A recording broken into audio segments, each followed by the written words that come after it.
할렐루야. 목장으로 부흥하는 교회 강남중앙 찜내교회 수요예배 나오신 우리 수요 식구들을 주님의 이름으로 환영합니다. 오늘은 복음 맡은 자의 사명, 복음 맡은 자의 사명이라는 제목으로 하나의 말씀을 증거하도록 하겠습니다. 사도 바울은 바나바와 함께 1차 전도 여행을 통해서 갈라디아 지역의 교회를 개척합니다. 그런데 바울이 성령의 인도하심을 따라서 복음 전파를 하기 위해서 이 개척한 교회를 떠나서 이제 다른 지역으로 이동을 하면서 갈라디아 교회, 그 교회에는 이제 유대 율법주의자들이 들어오게 됩니다. 그들은 하나님을 믿는 믿음도 물론 중요하지만 유대인들의 율법과 할례를 행해야지만 이 믿음만으로는 부족하고 율법과 할례를 행하고 그 율법을 지켜야지만 구원을 받을 수 있다. 그 완전한 구원을 받을 수 있다고 가르쳤습니다. 또한 그들은 유대인들뿐만 아니라 그 이방인들에게 할례를 받도록 강요하고 모세의 율법을 지켜야지만 구원을 얻을 수 있다라고 그렇게 강조했습니다. 또한 그들은 자신의 주장을 더 견고하게 하기 위해서 갈라디아 지역 교회에 개척되었던 사도 바울에 대해서 헐뜯고 비방합니다. 그 사도 바울은 말이야, 그는 예수님과 함께 사역했던 사도도 아니야. 그리고 심지어 그 사도들에게 배운 복음을 전하는 것이 아니고, 그리고 예수님이나 다른 예수님의 사도들, 예수님과 함께 사역했던 그 사도들과 함께 사역도 하지 않았고 그를 통해서 배운 사람이 아니야 라고 이야기합니다. 그래서 사도 바울은 갈라디아서 1장과 2장을 통해서 자신이 전한 복음이 예수 그리스도의 계시로 말미암은 것이다. 나는 사람에게 배운 것이 아니고 예수 그리스도의 계시로 말미암아 받은 그 복음을 증거하는 것이다 라고 이야기하고, 심지어 예루살렘으로 나아가서 예수님의 제자들, 예수님과 함께 사역했던 그 제자들에게 자신의 복음을 변론하고 더하거나 뺄 것이 전혀 없다라는 그렇게 복음의 인정을 받기도 하고 이방인들의 사도로 인정받는 사역들을 오늘 우리 가운데서 우리가 읽은 이 본문 가운데 하고 있는 것을 볼 수가 있습니다. 이러한 갈라디아서의 기본 배경들을 그렇게 설명드리면서 이 본문에 나타난 사도 바울의 모습을 통해서 복음 받은 자의 사명에 대해서 한번 살펴보기 원합니다. 복음 맡은 자의 사명, 그 첫 번째는 하나님의 뜻을 따라 복음을 전해야 합니다. 누구의 뜻을 따라 전해야 된다고요? 하나님의 뜻을 따라 전해야 된다라는 겁니다. 우리 갈라디아서 2장 1절부터 2절 말씀을 같이 한번 읽어보겠습니다. 14년 후에 내가 바나바와 함께 디도를 데리고 다시 예루살렘에 올라갔나니 계시를 따라 올라가 내가 이방 가운데서 전파하는 복음을 그들에게 제시하되 유력한 자들에게 사사로이 한 것은 내가 다름질하는 것이나 다름질한 것이 헛되지 않게 하려 함이라. 아멘. 사도 바울은 베드로를 만나기 위해서 첫 번째로 그 예루살렘에 다녀온 이후에 14년이 지나 함께 사역했던 바나바와 그리고 디도를 데리고 함께 다시 예루살렘으로 방문합니다. 그런데 저는 설교를 준비하면서 이 본문 2장의 가장 첫머리에 나오는 14년 후에라는 말씀이 계속 머리 가운데서 맴돌았습니다. 사도 바울은 예수 그리스도를 믿는 그 그리스도인들을 잡아 연행하기 위해서 그 제사장들에게 체포권을 들고 다메섹으로 향하는 길에 예수님께서 만나 주셨죠.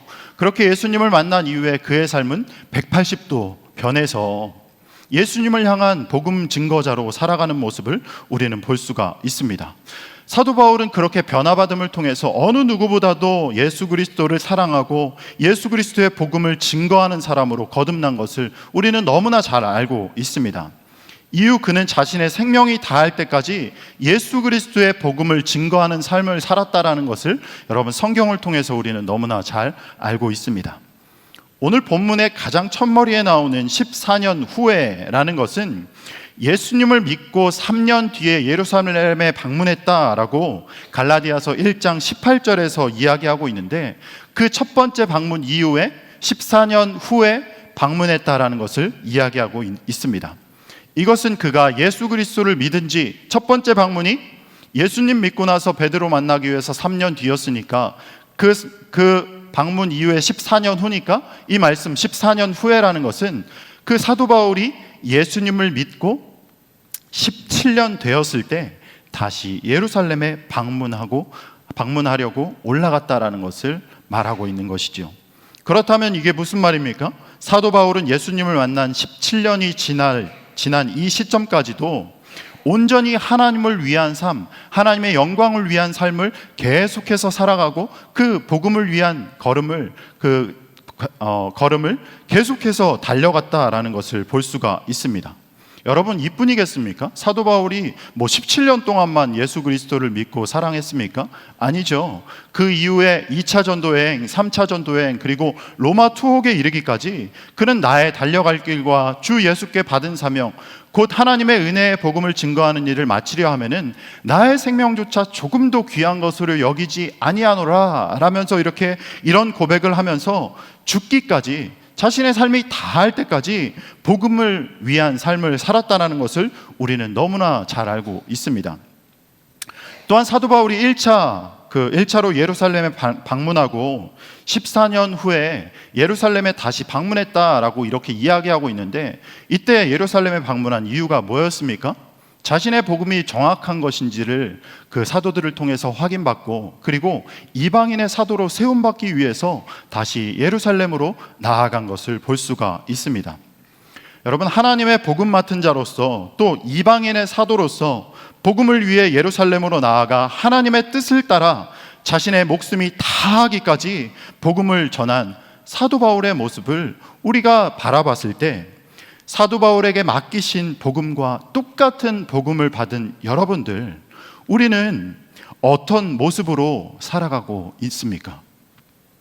저는 독서하는 습관을 계속해서 놓치지 않게 하기 위해서 며칠 전에 책 한 권을 읽었어요. 책 제목이 이렇습니다. 나는 매일 책을 읽기로 했다. 별다른 내용 없어요. 책 계속 잘 읽어야 되고, 책 누가 추천해달라 그러면 상황마다 다 다르기 때문에 추천해줄 수 없다, 이런 이야기들이 쭉 있습니다. 그러면서 계속 책에 대한 강조를 하고 있습니다. 독서를 계속 해야 된다, 어떤 분야에서 성공하기 위해서는 독서를 계속 해야 된다, 이런 이야기들이 쭉 써 있었습니다. 그런데 제가 이 한 구절, 별 내용이 없지만 이 한 구절이 제 마음에 쏙 들어왔습니다. 어떤 구절이냐면 제가 한번 읽어드리겠습니다. 책 읽는 사람은 과거 또는 왕년에 집착하지 않는다. 세월이 얼마나 빠르게 변하는지 너무나 잘 알기 때문에 예전의 성공 방식이 지금은 통용되지 않으리라는 것을 알아서 늘 겸손하다라는 문장이 있었습니다. 여러분, 사역자들에게는 사물을 보거나 어떤 영화나 책을 볼 때, 혹은 일상에서 경험하는 모든 것들을 다 이 신앙생활과 연결하는 직업병 아닌 직업병이 있습니다. 저는 책 읽는 사람은 과거 또는 왕년에 집착하지 않는다라는 글을 읽고 이런 생각이 들었습니다. 우리는 신앙생활을 하다 보면 옛날에만 머물게 되고 과거 또는 왕년에만 집착하는 경향이 있습니다. 많은 사람들이 나 때는 말이야 라는 말을 많이 합니다. 그래서 요즘 사람들은 그런 말을 쓰는 사람들을 희화해서 라떼는 말이야 라는 이런 말을 많이 씁니다. 그런데 이런 말은 세상 사람들뿐만 아니라 예수 그리스도를 믿는 그리스도인들도 굉장히 많이 쓰는 것을 볼 수가 있습니다. 내가 왕년에는 말이야, 내가 교회를 위해서 말이야, 내가 회장이었을 때는 말이야, 내가 어느 부서 봉사할 때는 말이야, 나 때는 말이야 라면서 이런 말들을 쭉 쓰는 것을 볼 수가 있습니다. 그렇다면 책 읽는 사람은 과거 또는 왕년에 집착하지 않는다라는 이 저자의 말을 우리 그리스도인들에게 적용해 보면 어떨까요? 성경을 읽는 사람은 과거 또는 왕년에 집착하지 않는다. 뭘 읽는 사람이요? 성경을 읽는 사람은 과거 또는 왕년에 집착하지 않습니다. 왜냐하면 매일매일 읽는 그 말씀을 통해서 오늘의 은혜를 깨닫게 되고 나의 삶이 변화되어지고 매일 부어주시는, 하나님께서 말씀을 통해 부어주시는 그 은혜 가운데 거하기 때문에 그 사람은 더 이상 이전의 은혜에 머무르지 않고 새로운 기쁨, 새롭게 부어주시는 감사, 이전에 없었던 그 은혜들에 더 집중하게 되는 것입니다. 매일매일 새로운 은혜를 부어주시는데 옛날 것 집중할 수 없다라는 것이죠. 이 자리에 계신 모든 성도님들과 온라인으로 함께 예배드리시는 여러분들이 더 이상 이전의 은혜에만 머무르지 않았으면 좋겠습니다. 옛날 양수리 수양관에 베델 성전 짓기 전에 그 텐트 치고 큰 솥 걸어놓고 그 밥 지어 드시면서 받았던 그 은혜에만 머무르지 않고, 이 성전, 이 예배당, 이 성전을 지을 때 돌 짊어 다르고 받았던 그 은혜에만 머무르지 않고 매일매일 하나님의 말씀을 읽고 묵상하고 또 그 말씀대로 살아가심을 통해서 하나님께서 부어주시는 은혜와 그 사랑 가운데서 우리의 믿음과 신앙이 매일매일 자라나가시기를 주님의 이름으로 축원합니다. 아멘. 하나님께서는 우리에게 이렇게 말씀하십니다. 새 포도주는 새 부대에 담으라고 말씀하시는데, 우리 매일매일 하나님께서 부어주시는 은혜 가운데서 그 은혜를 담을 부대가 새 부대가 되어야 되는데, 그 부대가 10년 지나고 20년 지나고 30년 지난 큰 부대, 아주 달티다락 큰 그 부대 가운데 매일매일 부어주시는 그 은혜 넣으려고 하니까 그 은혜가 터져버리게 되는 것이죠. 매일매일 부어주시는 그 은혜 새 포도주에 담아서 매일매일 받아 누리시는 여러분들이 되시기를 주님의 이름으로 소망합니다. 아멘, 아멘, 아멘. 사랑하는 성도 여러분, 여러분들 마음 가운데, 여러분 삶 가운데서 사도 바울과 같이 복음 증거를 위해 나아가시기를 바랍니다. 매일의 삶 속에서 믿음과 신앙의 진보가 있기를 바랍니다. 하나님의 은혜를 향한 사랑이 계속해서 커져나가시기를 주님의 이름으로 소망합니다. 오늘은 이만큼, 내일은 이만큼, 또 내일은 이만큼 말씀을 읽고 기도하고 은혜 가운데 거함을 통해서 계속해서 은혜와 사랑이 자라나가는, 신앙이 또 믿음이 자라나가는 여러분들 되시기를 바랍니다. 하나님께 받은 그 은혜의 복음의 기쁨이 너무 커서 다른 이들에게 전하면 안 될 정도로, 다른 이들에게 막 전하고 싶어가지고 집사님 그 홈쇼핑에 좋은 거 나왔는데 이것만 전하는 것이 아니고 복음을 매일매일 전하시는 여러분들 되시기를 주님의 이름으로 축원합니다. 아멘. 그 열정이 여러분 마음 가운데 있었으면 좋겠어요. 그 복음의 증거의 열정이 여러분 마음 가운데 있었으면 좋겠습니다. 또한 하나님의 뜻을 따라서 복음을 전하심으로 이전에 없었던 영광을 하나님 앞에 올려드리시는 여러분들 다 되시기를 주님의 이름으로 축원합니다. 아멘. 오늘 본문 갈라디아서 2장 2절에서 사도 바울이 예루살렘으로 간 것을 계시를 따라서 올라갔다라고 이야기하고 있습니다. 사도 바울이 바나바와 디도를 데리고 예루살렘으로 올라간 것은 하나님의 뜻을 따라 간 것입니다. 누구 뜻을 따라서 갔다고요? 하나님의 뜻을 따라 갔습니다. 그런데 사도 바울의 삶을 돌아보면 어디 하나님의 뜻을 따라 움직인 것이 이번뿐이겠습니까? 사도 바울이 자신의 모든 삶 한 부분 작은 것까지도 하나님의 뜻을 따라 살아간 것을 우리는 너무나 잘 알고 있습니다. 그렇다면 하나님의 자녀로서 하나님을 사랑한다고 고백하고 찬양하는 우리들은 어떻게 살아가야 될까요? 우리는 매 순간 하나님의 말씀대로 살아가고 하나님의 뜻대로 살아가야 될 줄 믿습니다. 하나님의 말씀대로, 하나님의 뜻대로 살아가야 된다는 것이죠. 예수님은 마태복음 28장 18절부터 20절까지 이렇게 말씀하고 있습니다. 같이 읽어보겠습니다. 예수께서 나와 말씀하여 이르시되 하늘과 땅의 모든 권세를 내게 주셨으니 그러므로 너희는 가서 모든 민족으로 제자를 삼아 아버지와 아들과 성령의 이름으로 침례를 베풀고 내가 너희에게 분부한 모든 것을 가르쳐 지키게 하라. 내가 세상 끝날까지 너희와 항상 함께 있으리라 하시니라. 아멘. 이 자리에 계신 모든 성도님들이 복음 맡은 자로서 옛날 믿음 머무르지 않고 매일매일 말씀을 통해 성장하시고 하나님의 뜻을 따라 살아가시며 또 예수님의 지상명령을 따라 복음을 증거하시는 여러분들이 다 되시기를 주님의 이름으로 축원합니다. 아멘. 복음 맡은 자의 사명 두 번째입니다. 이 두 번째는 복음을 수호하고 거짓 진리를 따르지 말아야 합니다. 복음을 수호하고 거짓 진리를 따르지 말아야 합니다. 사도 바울이 예루살렘으로 올라갈 때 특별히 함께했던 사람이 있었습니다. 그 사람은 바로 디도라는 사람입니다. 성경은 디도에 대해서 조금 더 자세하게 설명하고 있는데요. 갈라디아서 2장 3절 말씀입니다. 읽어볼게요. 그러나 나와 함께 있는 헬라인 디도도 억지로 할례를 받게 하지 아니하였으니. 오늘 본문은 디도를 설명하면서 어떻게 설명하냐면 헬라인 디도라고 이렇게 이야기하고 있습니다. 여기서 헬라인이라는 것은 헬라에서 태어난 사람일 수도 있고, 그리고 헬라 언어를 쓰는 사람을 나타내기도 합니다.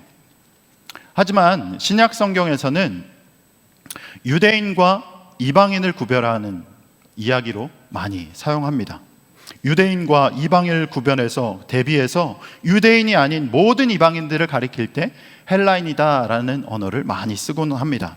이를 통해 바라볼 때 본문은 디도에 대해서 이렇게 이야기하는 것이요, 이방인이다라고 이렇게 이야기하고, 그리고 그 뒤에 억지로 할례를 받게 하지 않았다라고 이야기하고 있는 것을 볼 수 있습니다.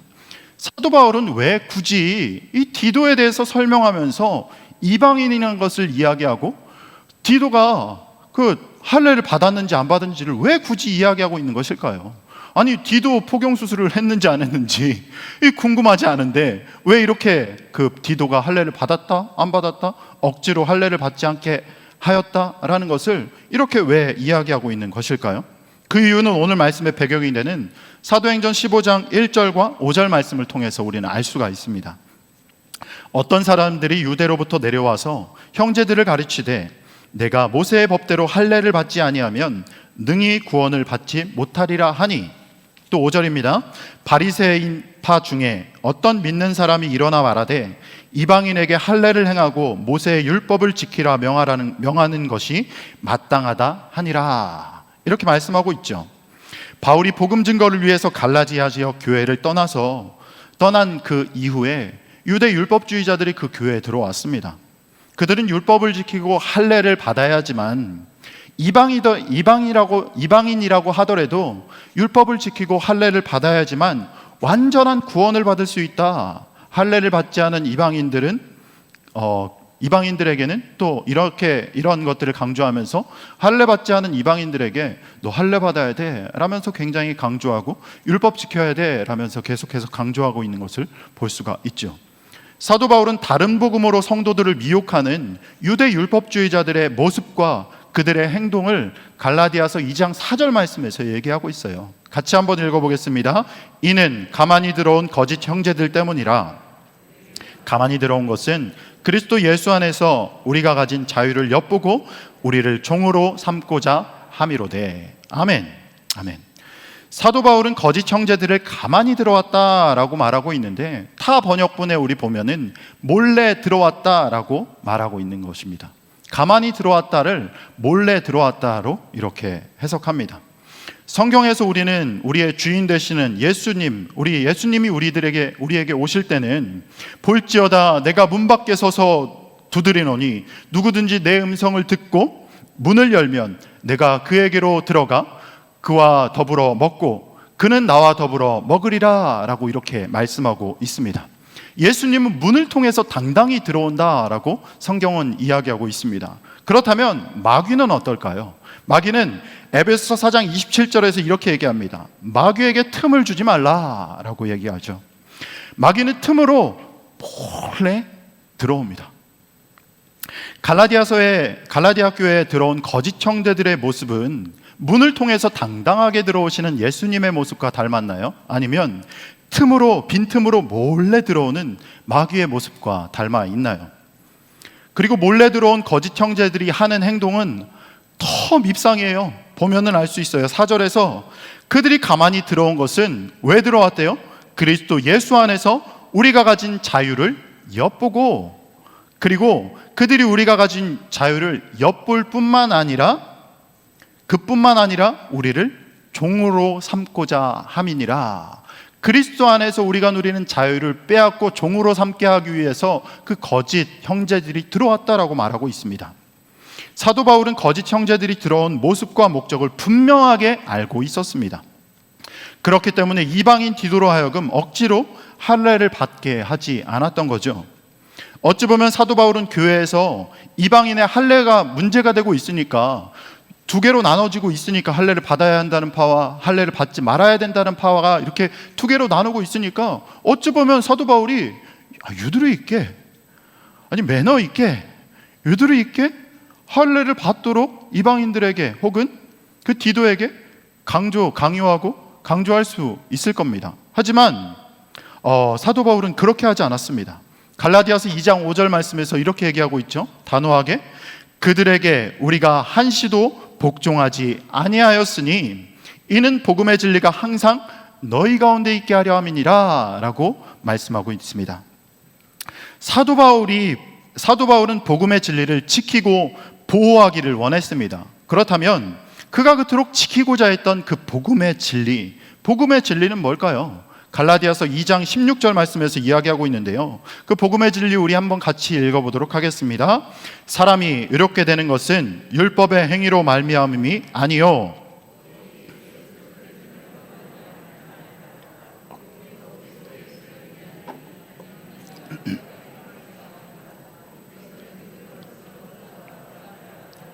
율법의 행위로서는 의롭다 함을 얻을 육체가 없느니라. 아멘. 여러분, 사도 바울은 구원이 율법의 행위가 아니라 믿음으로 말미암는다는 것을 너무나 잘 알고 있었습니다. 율법의 행위가 아니고 어떤 걸로 말미암는다고요? 믿음. 뭘로 말미암는다고요? 믿음으로 말미암는다는 것을 너무나 잘 알고 있었기 때문에 디도로 하여금 할례를 강요하지 않았던 겁니다. 사랑하는 성도 여러분, 거짓 진리는 우리 주변에 몰래 들어와서 우리가 가진 자유를 엿보고 그리스도를 떠나서 거짓 복음에, 거짓 진리의 종으로 만듭니다. 이 자리에 계신 여러분 모두가 복음 맡은 자로서 굳건히 그 복음을 지켜나가시고 보호하심으로 악한 길로 인도하는 거짓 진리를 따르지 않고 온전히 진리 되시는 예수 그리스도, 온전히 그 참된 복음만을 따라 나아가시는 여러분들이 다 되시기를 주님의 이름으로 축원합니다. 아멘. 복음 맡은 자의 사명 세 번째는 차별이 없는 복음 증거를 위해 연합해야 합니다. 같이 한번 읽어보겠습니다. 시작. 차별이 없는 연합해야 합니다. 요즘 여러분 차별이라는 단어가 굉장히 뜨거운 감자로 떠오르고 대두되고 있는 것을 볼 수가 있습니다. 미국에서 발생한 흑인에 대한 경찰의 차별적 진압으로 인해서 플로이드라는 사람이 죽게 됐습니다. 그래서 이로 인해서 많은 사람들이 흑인의 생명도 중요하다, 흑인의 생명도 소중하다라고 외치면서 미국 전역에서 인종차별 반대 시위가 열린 것을 여러분 뉴스를 통해서 많이 봤을 겁니다. 이뿐만 아니라 세계 곳곳에서 차별에 반대하는 시위들이 계속해서 일어나는 것을 잘 알고 있을 겁니다. 이처럼 우리가 살아가고 있는 이 시대에는 많은 차별들이 존재합니다. 그 차별로 인한 충돌 또한 발생하는 것을 우리는 너무나 잘 알고 있죠. 그렇다면 복음은 어떨까요? 복음에 있어서도 차별이 존재할까요? 사도 바울은 자신의 복음을 소개하면서 사람에게서도 받은 것이 아니요 배운 것도 아니요 오직 예수 그리스도의 계시로 말미암은 것이라 라고 이렇게 얘기하고 있습니다. 그런데 갈라디아 교회에 몰래 들어온 거짓 형제들은 바울의 복음이 예수님과 직접 사역했던 사도들을 통한 것이 아니기 때문에 진짜 복음이 아니라고 말하면서 성도들을 미혹했습니다. 너희들에게 복음 가르쳐줬던 그 사도 바울은 가짜 복음 전하는 거야 라면서 성도들을 미혹한 것이죠. 이로써 사도 바울은 바나바와 그리고 디도와 함께 교회에 존경받는 사도인 야고보와 베드로 그리고 요한에게 나아가서 자신의 전한 복음들을 쭉 변론합니다. 내가 전한 복음은 이렇습니다. 예수 그리스도의 계시로 받은 복음은 이렇습니다 라고 이야기했을 때 그들은 사도 바울의 복음을 듣고 더하거나 뺄 것이 전혀 없다라고 이렇게 얘기합니다. 그러면서 그 교회 존경받는 사도들이 사도 바울에게 이방인의 사도로 인정해 주는 것을 우리는 말씀을 통해서 볼 수가 있습니다. 복음은 유대인이나 이방인 그리고 남녀노소로 불문하고 차별이 없는 것을 우리는 너무나 잘 알고 있습니다. 사도 바울은 로마서 3장 22절에 차별이 없는 복음을 이야기하고 있는데요. 함께 읽어보겠습니다. 곧 예수 그리스도를 믿음으로 말미암아 모든 믿는 자에게 미치는 하나님의 의니 차별이 없느니라. 차별이 있다고요? 없다고요? 차별이 없느니라. 복음은 헬라인에게나 유대인에게나 차별이 없습니다. 하나님의 복음이 모든 사람에게 차별이 없이 전해지도록 베드로를 할례자의 사도로 세운 거고, 그리고 사도 바울을 이방인들의 사도로 삼으셨습니다. 이렇게 하나님은 유대인이나 이방인이나 복음에서 소외당하지 않고 차별당하지 않도록 그 복음의 길을 활짝 열어주신 것이죠. 그럼 우리는 복음 맡은 자로서 어떻게 해야 될까요? 갈라디아서 2장 9절 말씀 같이 읽어볼게요. 또 기둥같이 여기는 야고보와 게바와 요한도 내게 주신 은혜로 알므로 나와 바나바에게 친교의 악수를 하였으니 우리는 이방인에게로 그들은 할례자에게로 가게 하려 함이라. 아멘. 할례자의 사도로 세움받은 베드로와 이방인의 사도로 세움받은 그 바울은 예수 그리스도의 복음을 한마음 한뜻으로 증거하기 위해서 서로 친교의 악수를 나눴다라고 이야기하고 있습니다. 저는 이 친교의 악수를 나눴다라는 말씀을 묵상하면서 어떤 상황들이 생각났냐면, 작년에 저희 형제교회로 나아가는 세미안 교회와 우리 강남의 서울의 한국의 강남중앙침례교회가 서로 친교의 악수를 나누면서 하나의 교회로, 형제교회로 세워진 모습이 떠올랐습니다. 우리는 서로 다른 교회, 서로 다른 지역에 있지만 한 마음, 한 뜻, 한 비전으로 한국과 미국과 그리고 세계의 복음 증거를 위해서, 그리고 월드 비전으로 한 마음 한 뜻으로 더 크게 쓰임받는 복음의 일꾼으로 우리는 나아갈 수가 있게 되었습니다. 이처럼 우리는 누구에게나 차별 없는 복음 증거를 위해서 각계 전투로 나만 잘한다고 해서 되는 것이 아닙니다. 함께 연합할 때 우리는 더 큰 일을 할 수 있고 더 크게 하나님께 쓰임 받을 수가 있다라는 것입니다. 이렇게 함께 연합할 때 우리는 더 큰 일들 할 수 있는데, 전도서에서 한 사람이면 패하겠거니와 두 사람이면 맞설 수 있나니 세 겹줄은 쉽게 끊어지지 아니하느니라 라고 이렇게 말씀하고 있습니다. 여러분들의 삶 가운데서 복음으로 연합하는 모습, 그 연합하는 모습은 목장 모임으로 함께 모여서 함께 기도하는 모습일 수 있고, 여러분들에게 하나님께서 주신 그 은사대로, 각양 은사대로 교회에 나와서 맡겨진 자리에서 선교하시고 봉사하시고 맡겨진 자리에서 하나님께 헌신하는 모습일 수 있습니다. 그렇게 그리스도의 몸된 교회를 세워나가는 것, 그것이 바로 우리가 연합하는 모습이다라는 것을 볼 수가 있는 거죠. 이 자리에 계신 모든 한 분 한 분이 하나님의 복음 맡은 자로서 차별이 없는 복음 증거를 위해서 함께 연합함으로 나아가시는 여러분들이 다 되시기를 주님의 이름으로 축원합니다. 마지막으로 복음 맡은 자의 사명은 가난한 자들을 기억해야 합니다. 어떤 자들을 기억하라고요? 가난한 자들을 기억해야 한다라는 것이죠. 사도 바울은 교회에 존경받는 지도자였던 야고보와 베드로 그리고 요한과 함께 친교의 악수를 이렇게 나누면서 한 가지 부탁을 받았습니다. 그 한 가지 부탁이 뭐냐면 가난한 자들을 기억해달라라는 말씀입니다. 여기서 가난한 자들이라고 이야기하는 것은 사도행전 11장 28절에서 글라우디오 황제 치하에서 심각한 기근 가운데 빠진 그 기근 가운데 처한 유대인들을 이야기하는 거예요. 그런데 이미 바울은 예루살렘 교회 지도자들에게 가난한 자들을 기억해달라고 부탁받기 이전부터 그는 예루살렘 교회를 위해서 그 가난한 사람들을 위해서 힘써왔고, 이미 그는 어려움에 처한 예루살렘 교회를 위해서 안디옥 교회에서 모아준 그 헌금을 가지고 예루살렘으로 갔던 것을 우리는 잘 알고 있습니다. 하나님은 가난한 자들을 위한 섬김에 대해서 굉장히 강조하고 있는 것을 우리는 성경을 통해서 바라볼 수가 있는데요, 레위기에서도 말씀하고 계십니다. 23장 22절에서 이렇게 얘기하고 있는데 같이 읽어보겠습니다. 너희 땅에 반 모퉁이까지 다 베지 말며 떨어진 것을 줍지 말고 그것을 가난한 자와 거류민을 위하여 남겨두라. 나는 너희 하나님 여호와니라. 아멘. 아멘. 하나님은 이스라엘 백성들에게 봄철 보리와 밀을 추수할 때 남김없이, 하나도 남김없이 다 추수하지 말고 가난한 자들을 위해서 조금 남겨두라고 이야기하고 있습니다. 저는 가난한 자들을 위한 곡식, 이 곡식을 조금 남겨두라는 이 말씀을 들을 때마다 항상 드는 두 가지 상황들이 생각이 나요. 제 머리를 스치고 지나가는 두 가지 상황들이 있는데, 그 상황이 뭐냐면, 먼저 첫 번째는, 제가 살고 있는 고향은 가로수가 감나무일 정도로 감나무가 굉장히 많거든요. 가을만 되면 이제 홍시가 되어서 감나무를 딸 때가 됩니다. 이 딸 때가 되면 나무마다 다 많은 홍시들을 다 따는데, 꼭 나무마다 홍시를 2개 혹은 3개씩 이렇게 남겨두는 거예요.